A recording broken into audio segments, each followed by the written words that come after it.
খালিদান ফিহা, ভালো করে বুঝবেন।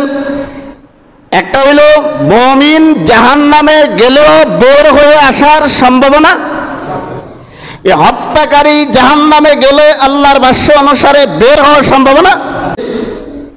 আমাদের দেশে যেই আমাদের কলিজার টুকরো সন্তানগুলোকে হত্যা করা হয়েছে, গুলি করে, পাখির মতো গুলি করে হত্যা করা হয়েছে, এটা কি ইচ্ছাকৃত না অনিচ্ছাকৃত? আপনারা আয়াত বুঝতেছেন নি? দলিল ছাড়া কথা বললে তো একটু বিপদ আছে, এই জন্য কোরআনের আয়াত দিয়ে বলতেছি। আল্লাহ বলেন, যেবা যারা অন্যায়ভাবে ইচ্ছাকৃত কোন মানুষকে হত্যা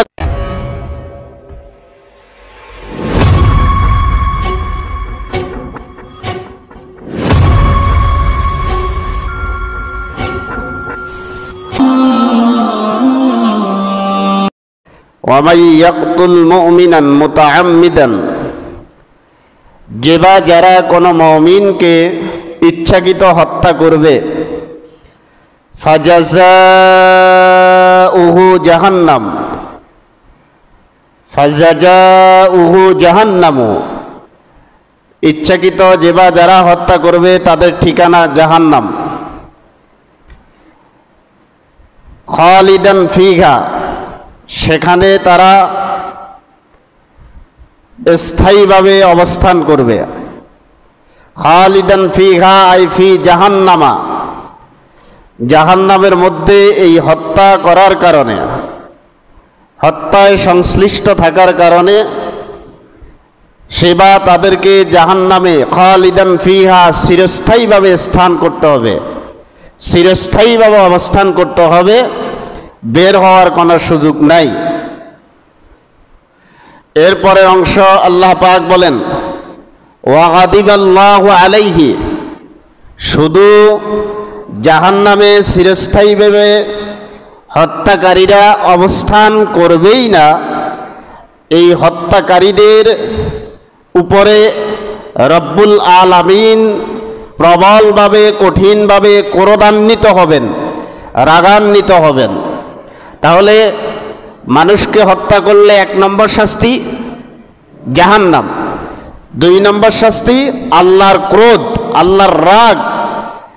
ওয়াগাদিবাল্লাহু আলাইহি ওয়া'আদ্দা লাহু আযাবান আযীমা, আল্লাহ রাব্বুল আলামিন শেষাংশে এসে বলেন, শুধু জাহান্নাম নয়, শুধু আমি আল্লাহ রাব্বুল আলামিনের ক্রোধ নয়, সাথে আরো একটা জিনিস আছে, সেটি হলো ওয়া'আদ্দা লাহু আযাবান আযীমা, আমি আল্লাহ রাব্বুল আলামিন তাদের জন্য মহা ভয়াবহ শাস্তির ব্যবস্থা রেখেছি। কঠিন শাস্তি, জঘন্য শাস্তির ব্যবস্থা আমি আল্লাহ রাব্বুল আলামিন রেখেছি। তাহলে আল্লাহর ভাষ্য, আল্লাহর বর্ণনা কি? যেবা যারা মানব হত্যা করবে তাদের 1 নম্বর শাস্তি কি? 2 নম্বর শাস্তি কি?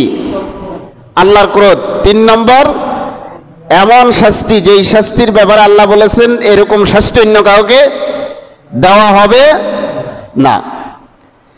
আরেক আয়াত আল্লাহ পাক বলেন, মান ক্বাতালা নাফসান বিগাইরি নাফসিন ফাকাআন্নামা ক্বাতালান নাসা জামিয়া।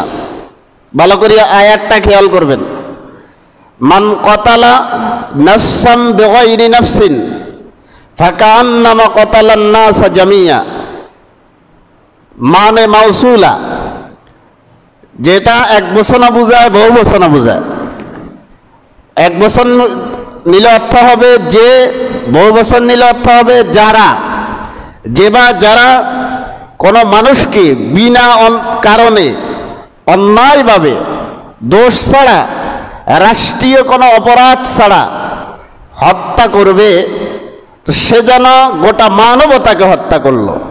ফাকাআন্নামান ক্বাতালান নাসা জামিয়া, সে যেন গোটা মানবতাকে হত্যা করলো। আচ্ছা, 293 নম্বর আয়াত, যেটি সূরাতুন নিসা থেকে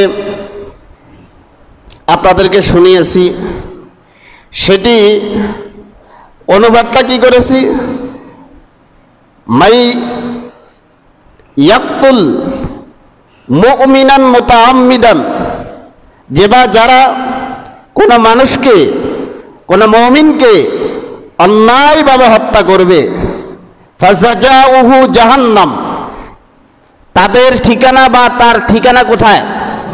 জাহান্নাম। এখন আসেন,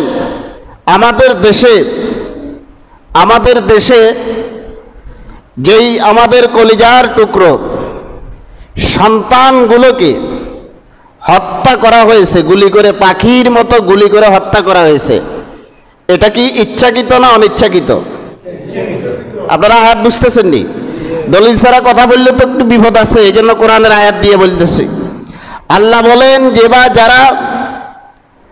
বা যারা অন্যায়ভাবে ইচ্ছাকৃত কোন মানুষকে হত্যা করলো, কোন মুমিনকে হত্যা করলো, তো আল্লাহ বলেন ফাজাজাউহু জাহান্নাম, তার ঠিকানা বা তাদের ঠিকানা কোথায়? আল্লাহ ফতোয়া দিতেছে, এখানে আমার কোনো ভাষ্য না, আল্লাহর ভাষ্য। আল্লাহ তাদের ঠিকানার, তাদের অবস্থানের কথা উল্লেখ করতেছেন। তো যারা ইমানদার তাদের জন্য মানুষ হত্যার ব্যাপারে অন্য কোনো আয়াতের প্রয়োজন নেই, এই আয়াতটাই যথেষ্ট। মানুষের বুকে গুলি চালানো, মানুষের বুকে ছুরি চালানো এবং রাষ্ট্রীয় দায়িত্ব থেকে মানুষ হত্যার নির্দেশনা দেওয়ার জন্য এই আয়াতটাই যথেষ্ট, যদি আমল করে। আর ঈমান না থাকলে তো তার ব্যাপারে আমাদের কোনো ভাষ্য নাই। মাইয়াকুল মুমিনান মুতাআম্মিদান ফাজাজাউহু জাহান্নাম, তার ঠিকানা কোথায়? খালিদান ফিহা। ভালো করে বুঝবেন, একটা হইল মুমিন জাহান্নামে গেলেও বের হয়ে আসার সম্ভাবনা, এই হত্যাকারী জাহান্নামে গেলে আল্লাহর ভাষ্য অনুসারে বের হওয়ার সম্ভাবনা।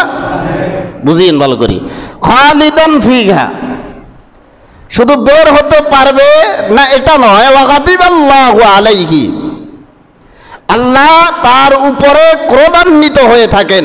সে কখন মরবে আর তাকে জাহান্নামে প্রবেশ করানো যাবে? নাউজুবিল্লাহ। কখন মারা যাবে আর কখন জাহান্নামে প্রবেশ করানো যাবে। ওয়া'আদ্দা লাহু আযাবান আযীমা, সেবা তাদের জন্য ভয়াবহ কঠোর শাস্তির ব্যবস্থা রেখেছে। আমরা